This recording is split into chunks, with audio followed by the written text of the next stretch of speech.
Hi there, my name is Toby and this is a very important talk. In fact, it's so important I want to give you the answer straight away in case you haven't got time to watch this whole video. So this video is about depression. How can we lift ourselves out of depression? How can we overcome it? How can we climb up out of this dark hole that is depression? It's like we fall down a hole and we've got to climb up out again. How?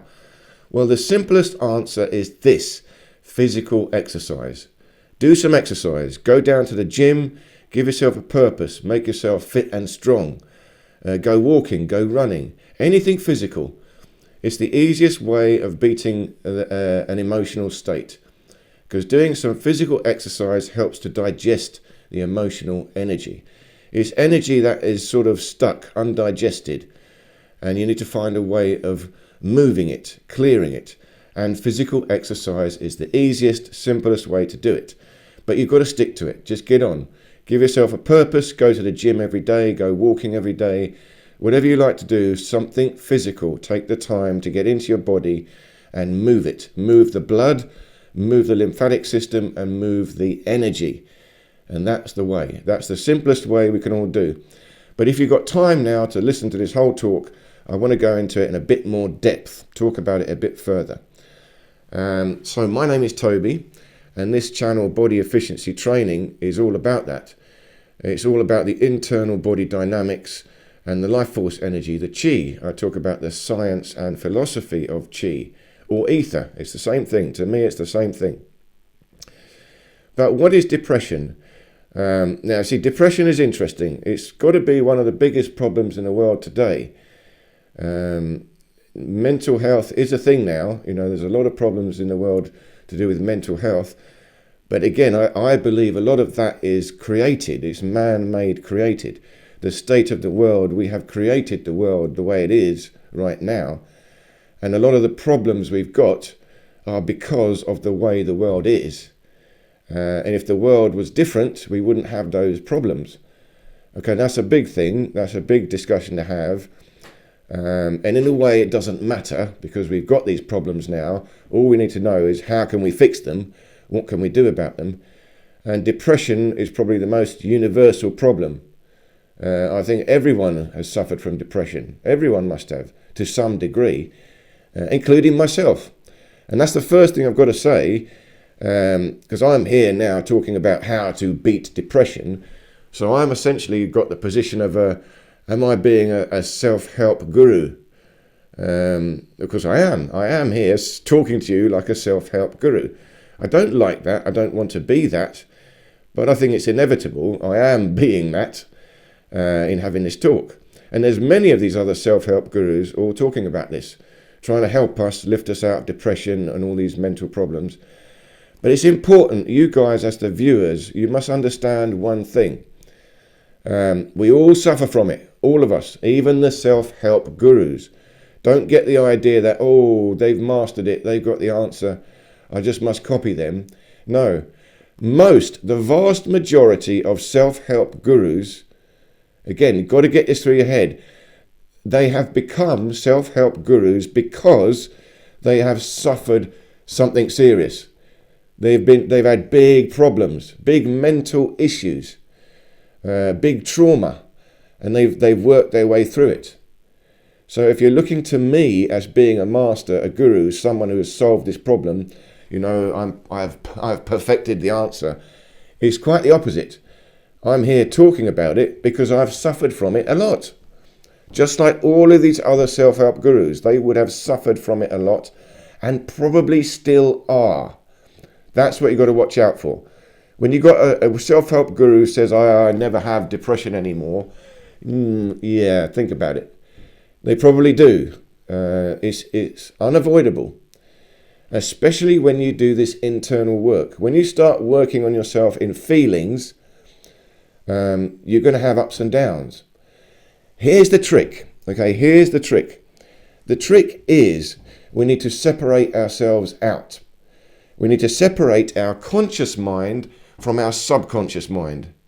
You see, the feelings and the emotions are in the subconscious mind. The depression is in the subconscious mind.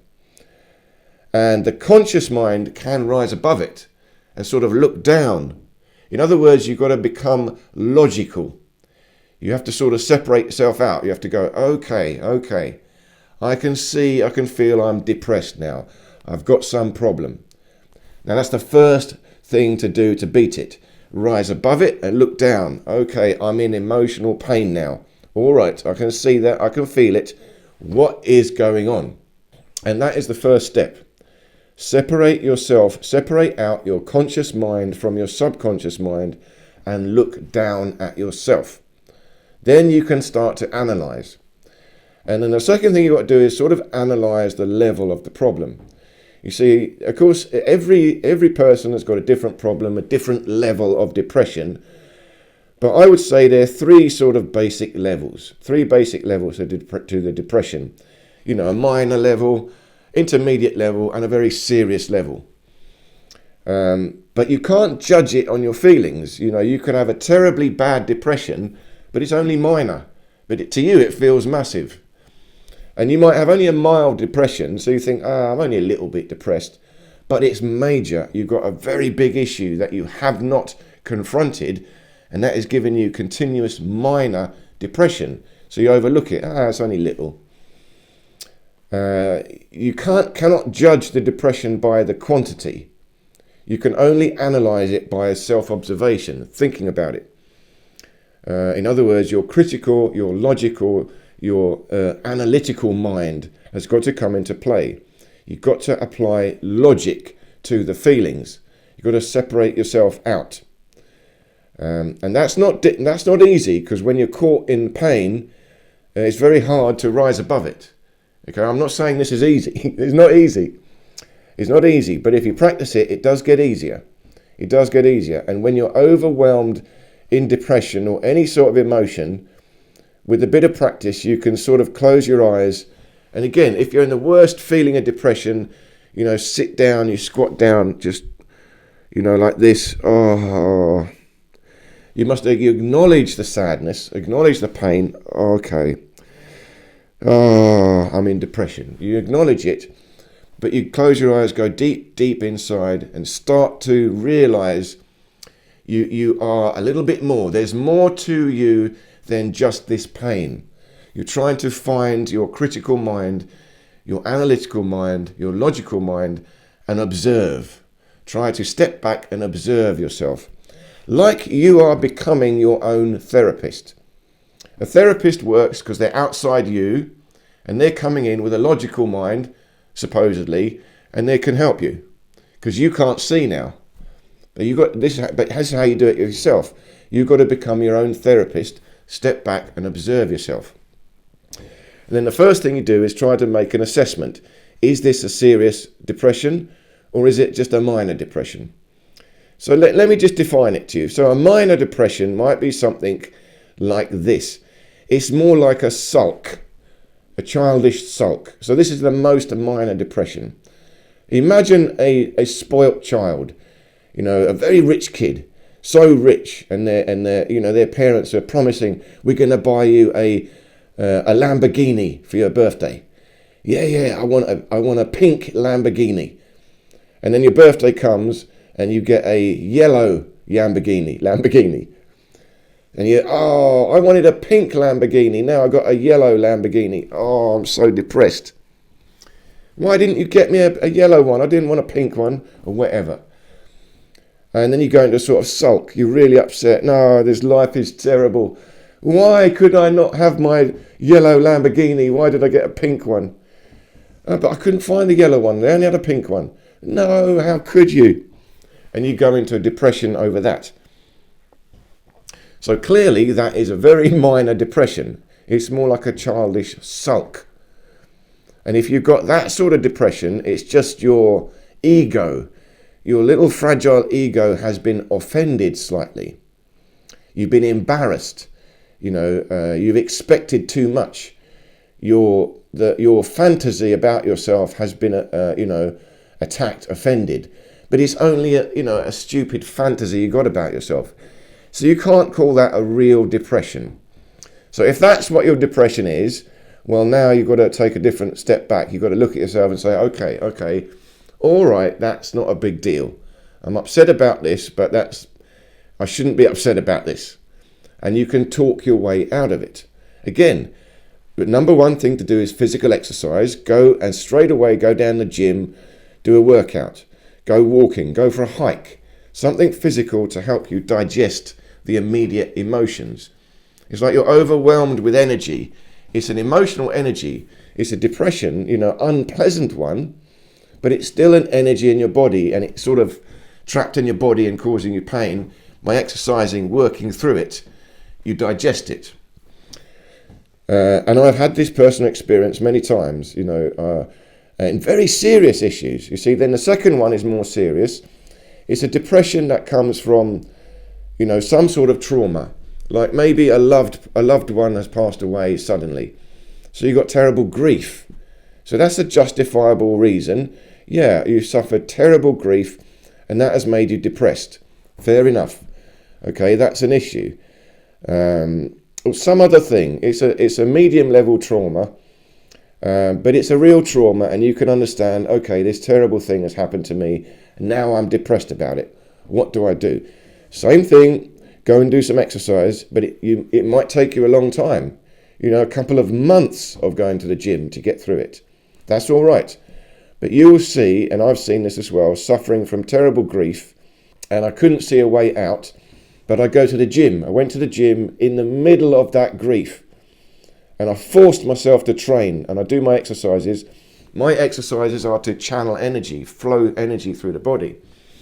So when I do my exercises, I've got the grief. The pain is flowing through my body, and I just kept going through it. And in that 1 hour workout, you see, I can't forget the grief. I can't let it go. But in that 1 hour workout, I managed to get 5 minutes, 10 minutes where I forgot about it. 10 minutes out of an hour, I forgot about it. And then after the workout, of course, it comes back to me, but I can feel, I do feel slightly better. I have digested some of that emotional pain. And so the next day I have to go and do another workout. I've got to be disciplined, force myself to go and exercise every day and exercise hard, push myself, because in that hard physical work, your body is sort of hurting. I work a punch bag, hitting something that's going to make you forget about your internal world and get you into the body. You've got to do it, and you've got to push yourself to do it. And then the next time you work through, out of the hour, maybe 20 minutes. I've forgotten all about it. I just got lost in the exercise. And then after a few days or a week, I managed to get through the grief. You see, I get serious grief. I can get through it quite fast. As saying that, I've had terrible grief that's still with me today. My best friend, Kung Fu brother, passed away suddenly, 20 odd years ago. I still feel sad today, but I understand what it is. It doesn't throw me down a hole of depression like it did at the beginning. It took me about 9 to 12 days to really get out of the depression when I first heard that he passed away. So you have to go through the process. You can't skip the process. You have to go through the process of digesting emotions. And the easiest way is physical exercise. You can meditate, go into deep meditation, relaxation, and sometimes you have to do that. But that's a bit harder because you're confronting it head on, and then you're only going through it in your mind. But sometimes, again, you have to do it, like this posture, hands like this. In real sadness, and that position you find yourself in, close your eyes, go deep. It's like you're retreating away from this world. You're going into the dark world, the emptiness, the void. There you can let go of the pain. So that's what you're trying to do. So a second level, like I said, intermediate level of depression is a real trauma, but it's not, you can get over it fairly easily. It's realistic. And then the third level of depression comes from terrible trauma, really serious trauma, abuse. You've been abused, and you can have different levels of abuse, and it could be way from your childhood. You've still got terrible abuse from your childhood, and that's still in you. So you've just got this continuous depression, unhappiness in your life. So now that's like a big, that's a lot of energy stuck, and it's been stuck in your body for a long time. So that's a big deal. But nevertheless, the same principles apply. You have to think about it, separate out your conscious mind, try and look down at yourself like you're your own therapist. You say, okay, I've had some trauma. There's some trauma that I've had in my life. I can understand that. Let me, it needs courage to face it. Okay, I can see how terrible this was. I can see it. There's the courage to be able to look at it. All right, I can see what happened to me. Oh, that might hurt. Oh, that take you into the pain.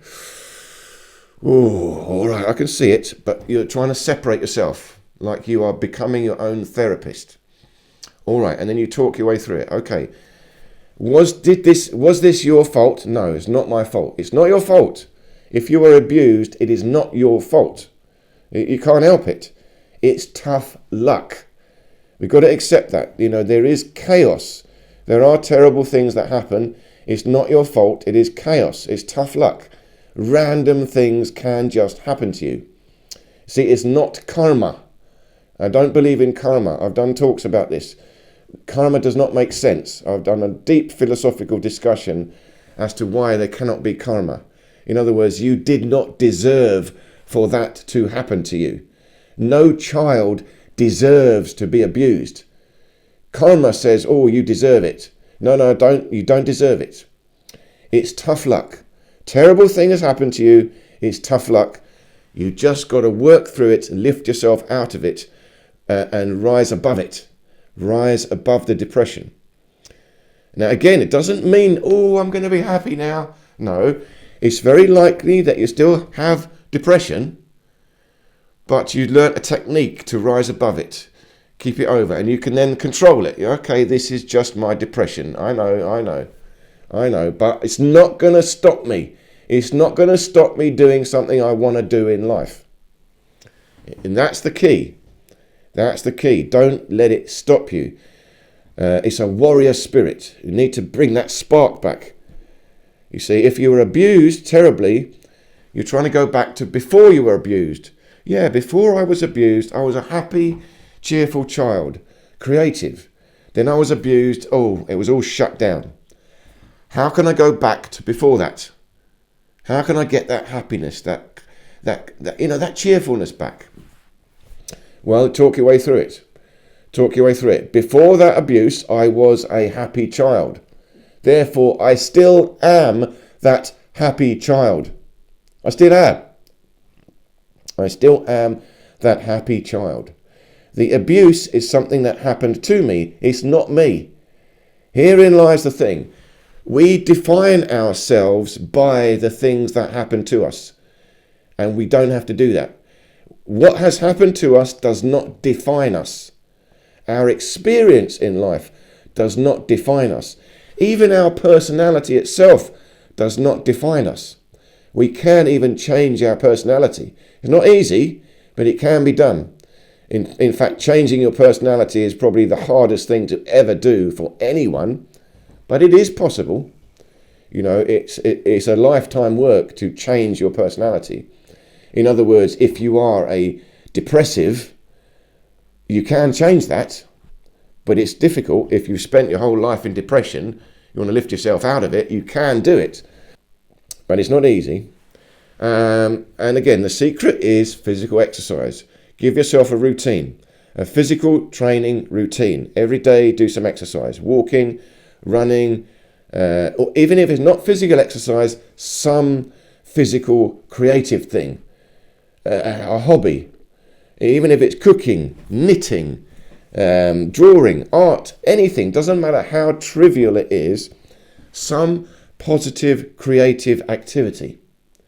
Something that will draw your mind into it. In other words, you're giving another focus to your mind. Because your mind is going inwards, back to the past, into the trauma, into the depression, and it's sort of keeping it going. It's feeding it. No, I'm not going to go to that depression. I'm going to come here. I'm going to do something positive right here, right now. And if you can't think of a creative hobby, or that's too much, again, physical exercise. See, that's my hobby. I could do a lot of creative things, but my number one creative hobby is exercise. I train my body, but I train my body for mastery. I'm trying to improve it to a level of mastery. So that gives me a lot of mental focus on my physical exercise. And that's what I suggest in this channel. That's why I call it body efficiency training. It's still the best way to beat mental problems, to beat depression. And you need to separate yourself out. Do not judge.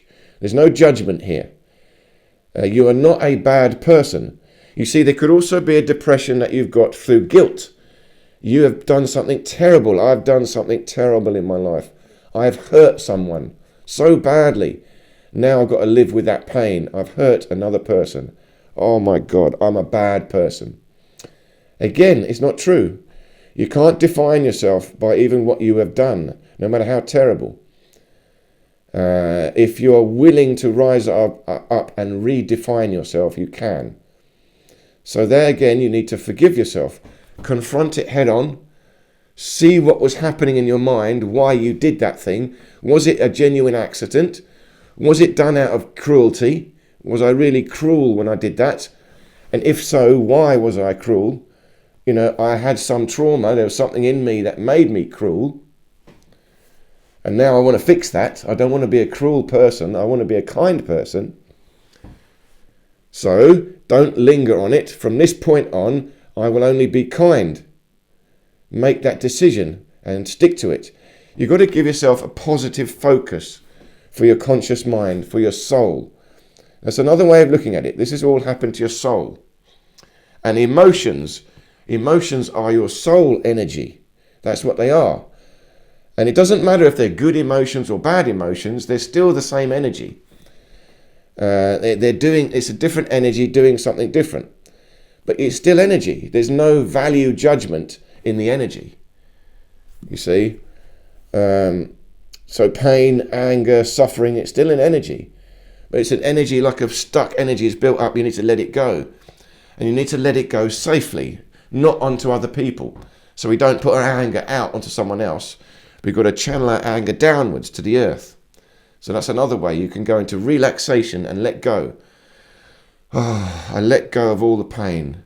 I let go of the guilt. I let go of the depression and let it drain out of me into the earth. So these are the meditations. This is the way you can meditate. Go into deep, deep relaxation. Oh, just let it go into the earth. And the shamans had a very interesting ritual to do this. They'd have a ritual, quite dramatic. They'd dig a hole in the ground somewhere, and they go and lie down in this hole in the ground. They didn't bury themselves, but it's like they're burying themselves underground, and they just lie there. It's just like they've died. And they'd lie there going into deep, deep meditation until they'd gone through everything in their life and they resolved it. They let it all go. And only when they let it go, they'd come up out of the hole. They'd come back. They'd reborn. They'd rebirth themselves. And we can all do that. We can rebirth ourselves. And I've had that experience as well, many times, rebirthing myself. But I always do it. You've got to continually rebirth. Let go of your old ideas. Let go of your old pain and start a new idea, new life. If you get that process going, it's key. And you always want it going. So I hope this little talk made sense. To sum it up, the number one thing to do to beat depression is physical exercise. Number two is talk yourself through it. Become your own therapist. Separate out your conscious, logical mind from your subconscious mind and look at yourself. Analyze it. Try and work out the level of the depression. If you can work out the level of the depression, you can talk your way through it like a therapist. But always positive. Notice your language. Not negative language, always encouraging. You've got to encourage yourself. It's like you're a little child. Had a terrible thing happen to them. It's okay. You talk yourself, encourage yourself. And number three, you can also use meditation, deep relaxation. You know, accept the pain and pass through it. Let it pass through. Drain out and let it go down to the ground. Imagine Mother Earth. Mother Earth is beneath you. And you're lying on Mother Earth. And Mother Earth is looking after you. Mother Earth is taking the pain from you. It's all right. Mother Earth is looking after me, protecting me, soothing me. It's all right. You take the pain away. Mother Earth is there. And Mother Earth is always there. Always there. We just have to tune in. But again, the final word, remember, I'm here talking about it. It does not mean I do not have it. In fact, I do have it. I do sink into a hole of depression. But I'm getting better and better at recognizing it and thinking, hang on, whoops, what am I doing down this hole? No, climb up. Get out of the hole. Right, exercise. Clear my mind. Get on with something positive. Don't dwell on it. We don't need to relive it over and over and over. You only relive it to understand it, like a therapist.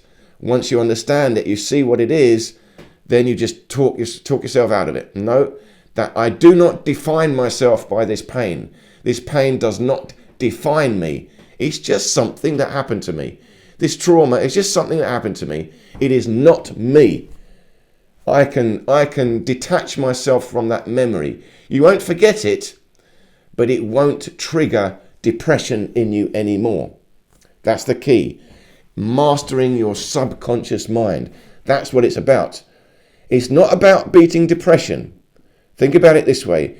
It's about achieving mastery over your subconscious mind. That's all. Now that's a good thing. If you can do that, whoa, now you're on a serious path. You're on a path to self-mastery. And now you'll be able to deal with anything. You can have too much happiness. You can be too happy. Too much excitement. Same problem. You lost control of your subconscious mind and you can have a crash. Just nice.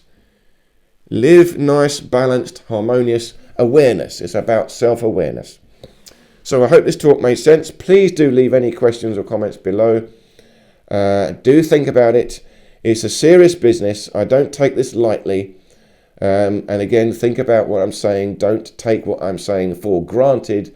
You must all think about it yourself. Thank you so much for watching, and I hope to see you in any of these other videos here.